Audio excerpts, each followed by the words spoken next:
જે લોકો સવારે નાસ્તો નથી કરતા તે લોકો ખાસ ચેતી જજો. તમે સવારે વજન ઘટાડવા માટે કે ટાઈમ બચાવવા માટે સવારનો નાસ્તો સ્કીપ કરો છો તે તમારી સૌથી મોટી ભૂલ છે. ન્યુટ્રિશન સાયન્સ અનુસાર આખી રાત 8 કલાકના ફાસ્ટિંગ પછી શરીરના હોર્મોન્સને બેલેન્સ કરવા માટે પ્રોપર ન્યુટ્રિશનની જરૂર પડતી હોય છે. જ્યારે તમે નાસ્તો નથી કરતા ત્યારે શરીર કોર્ટિઝોલ નામનું સ્ટ્રેસ હોર્મોન રિલીઝ કરે છે. આ કોર્ટિઝોલ લેવલ વધવાને લીધે શરીરની મેટાબોલિક પ્રોસેસ ઠપ થઈ જાય છે.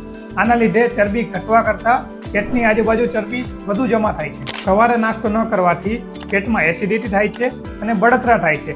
આના લીધે ક્રેવિંગ વધે છે, જેને લીધે શરીરમાં સુગર લેવલ પણ બૂસ્ટ થાય છે, જેથી 40% લોકોમાં સુગરનું સૌથી મોટું કારણ આ પણ હોઈ શકે. બ્રેકફાસ્ટ સ્કીપ કરવાથી મગજને પ્રોપર ગ્લુકોઝ મળતું નથી, જેના લીધે આખો દિવસ ચીડિયાપણું રહે છે અને ચીડિયાપણા અને સ્ટ્રેસના લીધે વાળ પણ ખરે છે. તો આના લીધે તમારે સવારે પ્રોપર પ્રોટીનવાળું ડાયટ લેવો જોઈએ. જો તમે પણ ભૂખ્યા રહ્યા વગર હોર્મોન્સ બેલેન્સ કરવા માંગો છો કે ફાસ્ટ વેઇટ લોસ કરવા માંગો છો તો એક ફ્રીમાં ટિપ્સ મેળવવા માટે કોમેન્ટમાં નાસ્તો લખો, હું તમને ઇનબોક્સમાં મોકલીશ.